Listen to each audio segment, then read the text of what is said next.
ঈদের দ্বিতীয় দিন ঘুরতে বেরিয়ে পড়লাম। ঈদের দিন তেমন কোথাও যাইনি, তো বাসাতেই ছিলাম, যার কারণে আজকে ভাবলাম যে সবাই মিলে একটু ঘুরে আসি। তো সাথে আছে এই বুড়িটা সহ আর কি ঘুরতে বেরিয়ে পড়েছি। আর আনিশা বুড়ি আমাদের সাথে নেই, আনিশা বুড়ি গেছে তার ছোট খালার সাথে ঘুরতে। তো যার কারণে আমরা আর কি বেরিয়ে পড়লাম। তো এখানে রাস্তা পুরোই ফাঁকা, খুব ভালো লাগতেছে রিক্সা দিয়ে ঘুরতে।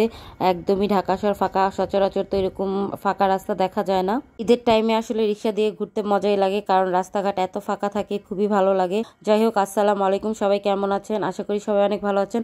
সবার ঈদ কেমন কাটতেছে অবশ্যই কমেন্ট করে জানাবেন। অবশেষে এই তো দেখেন আপনাদের ভাইয়া চলে আসলো।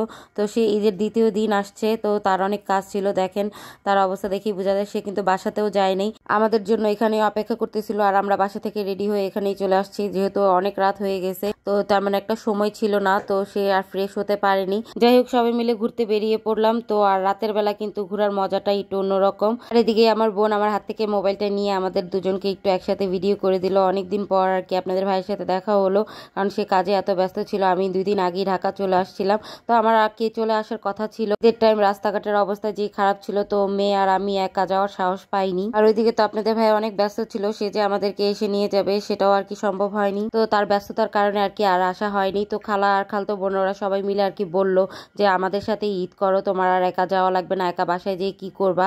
তো সবাই জোরাজোরির কারণে আর কি ঢাকা শহরে আর কি ঈদটা করা হলো। আর ঈদের পরের দিনই আমার শ্বশুর বাড়ি যাওয়ার কথা ছিল, তো আপনাদের ভাইয়া যেহেতু এত ব্যস্ত ছিল, যার কারণে আর কি যাওয়াটা হয়নি। তো যাবো আর কি 2-3 দিন পরে। তো এইদিকে আমরা আর কি জাতীয় সংসদ ভবনে ঘুরতে আসছিলাম, বাসার কাছাকাছি, যেহেতু একটু রাত হয়ে গেছে, তো বেশি দূরে আর যাইনি। তো এদিকে আপনাদের ভাইয়া বেলি ফুল দেখে আমাদের 3 জনকে বেলি ফুল কিনে দিল। তো বেলি ফুলের গ্রান আসলে খুবই ভালো লাগে, তো আমরা সবাই মিলে আর কি হাতে বেলি ফুলটা পরে নিলাম। আমাদের কিন্তু ঘুরতে বের হওয়ার কথা ছিল আরো আগে, বিকাল টাইমে আর কি বের হওয়ার কথা ছিল। তো আপনাদের ভাইয়ার জন্য আর কি দেরি হয়ে গেছে, তো উনি আস্তে আস্তে রাত 9টা-10টা বেজে গেছে, তো তারপরে আর কি বের হওয়া লাগছে। যাই হোক, এখানে এখন একটু বেলি ফুলটা পরে সবাই মিলে ভিডিও করে নিলাম। আর হাতে পরার পরে বেলি ফুলটা খুবই সুন্দর লাগতেছিল।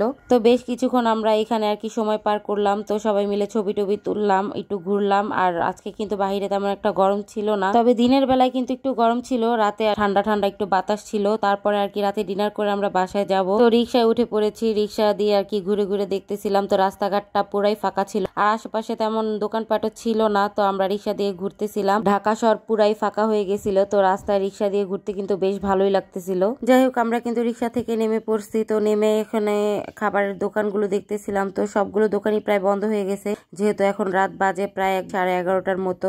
আর রাত যেহেতু বেশি হয়ে গেছে ঈদের টাইম, তো দোকানপাট বন্ধ ছিল। তো নিয়ে নিলাম আমরা এখন অটোতে করে আজকে আমাদের ভাগ্য খারাপ, ক্লোজ। এখন লাস্ট অপশন কেএফসি।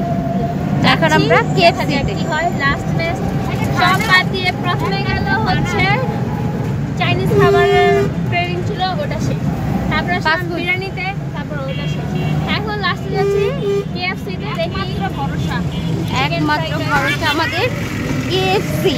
কেএফসিতে আসার পর দেখি কেএফসিও বন্ধ, 11টার দিকেই নাকি বন্ধ করে দিছে। তো আসলে আমাদের ভাগ্যটা খারাপ। তো আমরা চলে গেলাম বিহারি ক্যাম্পে। তো বিহারি ক্যাম্পের এখানে এসে আমরা বিরিয়ানি খেতে চাইছিলাম, তো এখানে এরা বললো যে সব দোকানপাটি নাকি বন্ধ। তো কি আর করার, এখানেই আমরা আর কি একটা উপরে দোতলায় বসে পড়লাম। খাবার অর্ডার দিছি, তো খাবার আস্তে আস্তে এখানে আমরা একটু কথা বলতেছিলাম আর কি গল্প করতেছিলাম। তো পরিবেশটা আসলে অনেক সুন্দর, আর ভিতরটাও অনেক সুন্দর ছিল, বাহিরে অনেক ঠান্ডা ঠান্ডা বাতাস ছিল। তো ওই তো ফাইনালি খাবার চলে এসেছে, আর পেটেও সবার ক্ষুধা ছিল।